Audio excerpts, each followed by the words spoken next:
사람들의 겉모습은 서로 다르며 우리에게 있어서 이런 다름을 인정하는 것은 그다지 어렵지 않습니다. 그러나 몇몇 국가들에서는 다름은 곧 혐오가 수반되고 경우에 따라서는 죽음에까지 이를 수 있다고 하는데요.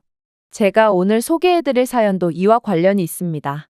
흑인이지만 하얀 피부를 갖고 태어났다는 아이는 자신의 다른 외모 때문에 팔까지 잃어버렸다고 하는데요. 그렇게 희망을 찾아 방문한 한국에서는 식당에 들어가자마자 충격적인 대우를 받았다고 합니다. 그렇다면 이 아이에게 대체 무슨 일이 일어난 것인지 자세한 내용 살펴보도록 하겠습니다. 탄자니아 아이의 사연입니다. 안녕하세요. 저는 아프리카 탄자니아에서 태어난 윌리엄이라고 합니다. 흔히들 아프리카인 하면 검은 피부의 흑인을 떠올리실 텐데요. 저는 흑인은 맞지만 피부색이 검지는 않답니다. 저는 희귀병인 백색증을 앓고 태어난 알비노이기 때문이죠. 저는 피부색이 하얀 것만 빼면 다른 사람들과 똑같은 사람이지만 제 부모님은 그렇게 생각하지 않았던 것 같아요. 제 부모님은 제가 태어나자마자 저를 버렸거든요. 탄자니아의 몇몇 사람들은 알비노는 가족 전체에 수치와 불운을 가져온다고 믿기 때문에 저처럼 태어나자마자 버림받는 알비노 아이들이 많고 저희는 그저 남들과 조금 다르게 생겼다는 이유로 부모님 없이 홀로 살아가야 하는 것입니다. 그렇게 혼자 남은 제게 손을 내밀어 준 건 바로 국제 NGO였어요. 저처럼 버림받은 알비노 아이들을 위해 NGO 단체는 학교와 숙소를 마련해줬고 저는 새로운 가족들이 생겼거든요.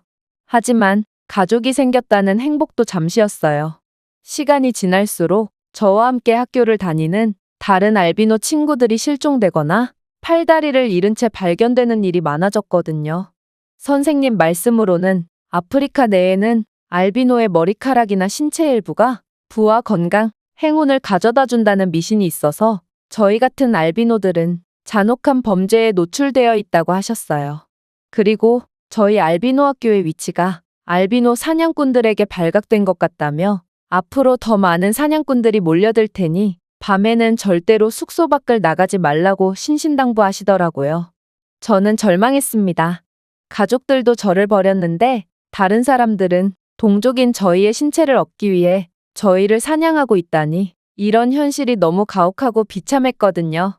그리고 코나 귀, 팔과 다리를 잃은 친구들이 점점 늘어남에 따라 어렸던 저는 공포에 질려 제대로 된 생활을 할 수가 없었죠.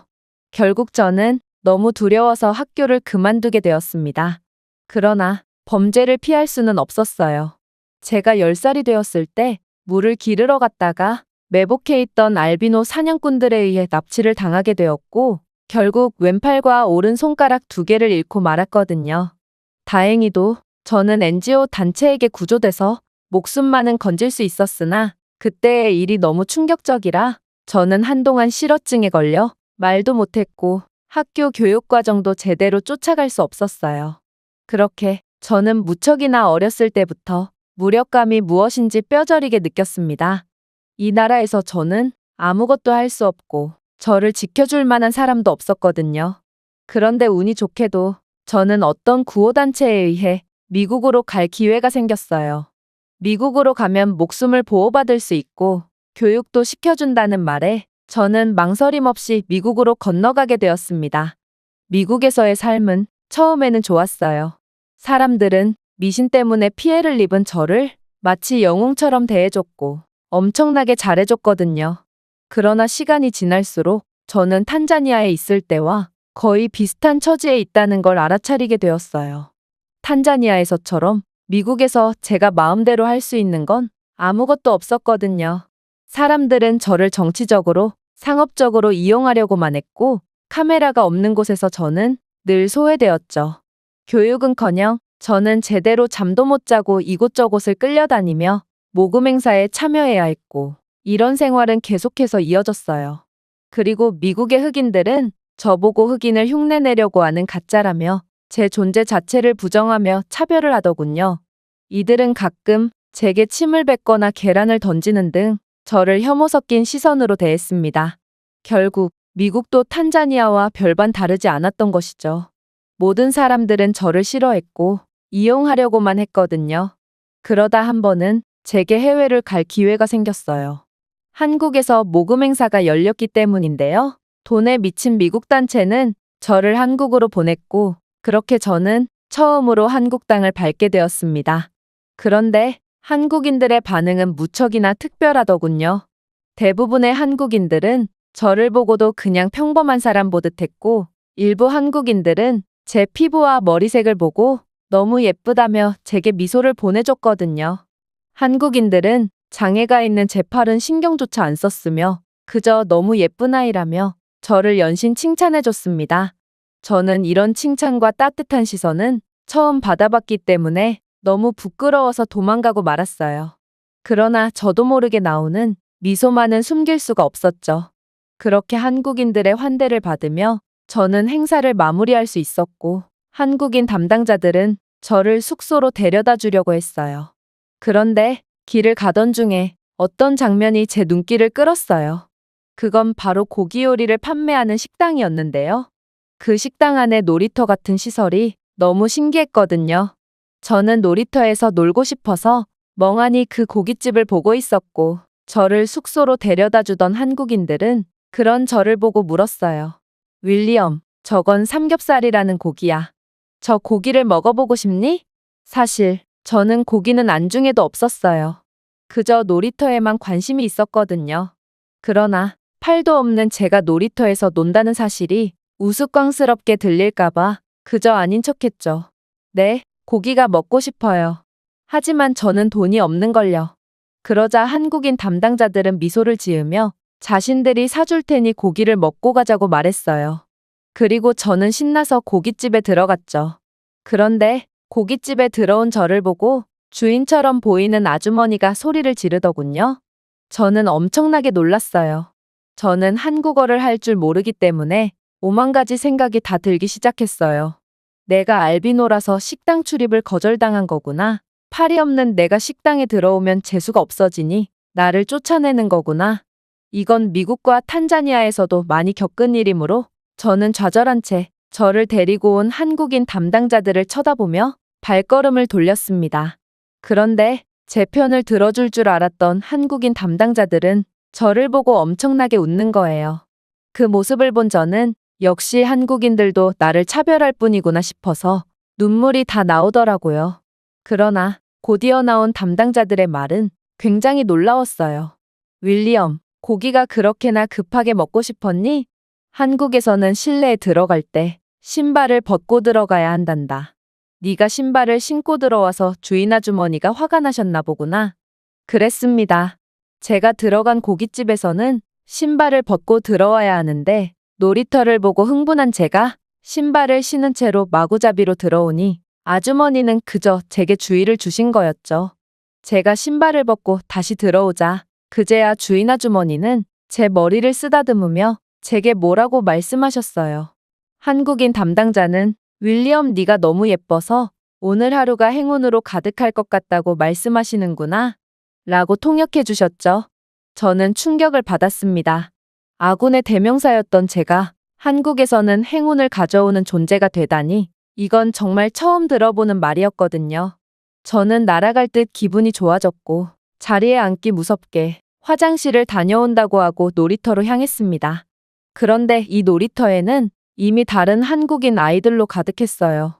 그래서 이 아이들이 다르게 생기고 팔도 없는 저를 배척할까봐 걱정이 들었습니다.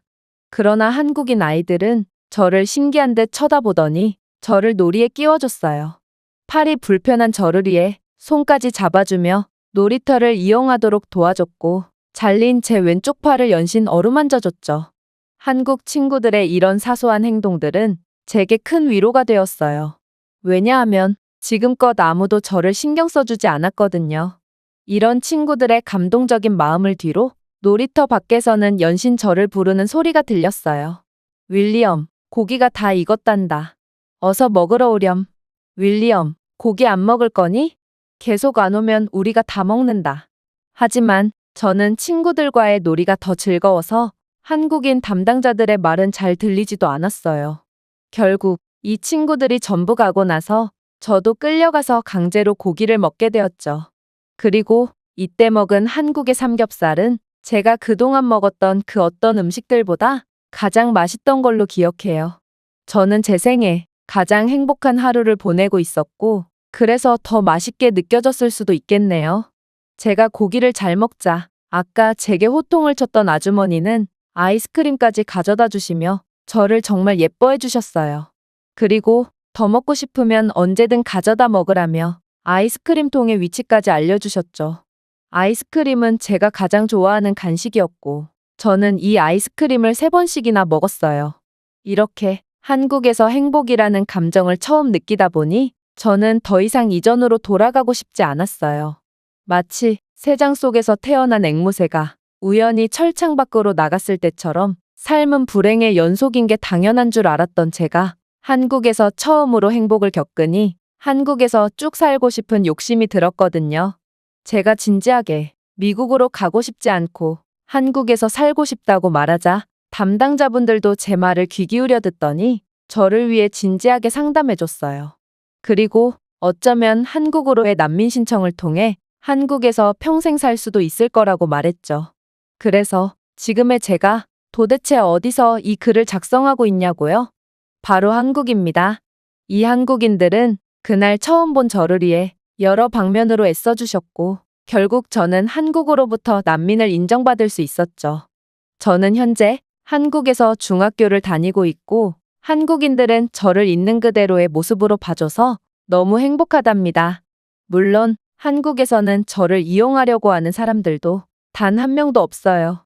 오히려 한국에서는 아무런 목적 없이 그냥 저와 친구가 되고 싶어 하는 아이들도 많고, 이들은 팔이 없는 저를 위해 많은 것들을 도와주고 있답니다. 이런 한국인들의 따뜻한 마음을 받다 보니 저도 이들의 마음을 이어서 한국에서 봉사단체를 하나 만들어 보고 싶다는 꿈을 가지게 되었어요. 저처럼 어렵고 소외된 사람들을 도우며 저를 변화시켜준 한국인들에게 보답해주고 싶거든요. 겉모습보다 내면을 중요시 여기는 한국인들 덕분에 저는 꿈과 희망이 생겼고, 제 꿈을 이루기 위해 열심히 공부할 거예요. 이 외국인의 글은 여기까지입니다. 겉모습에 대한 혐오와 차별로 팔까지 잃어버린 아이가 한국에서 꿈과 희망을 찾게 된 사연이었는데요. 한국에서 사랑받는 사람으로 다시 태어난 윌리엄에게 행복만이 가득했으면 좋겠습니다. 제가 준비해온 내용은 여기까지입니다. 끝까지 시청해주셔서 진심으로 감사드리며 여러분들의 구독과 좋아요, 알림 설정은 영상 제작에 큰 힘이 됩니다. 이상 세모튜브였습니다.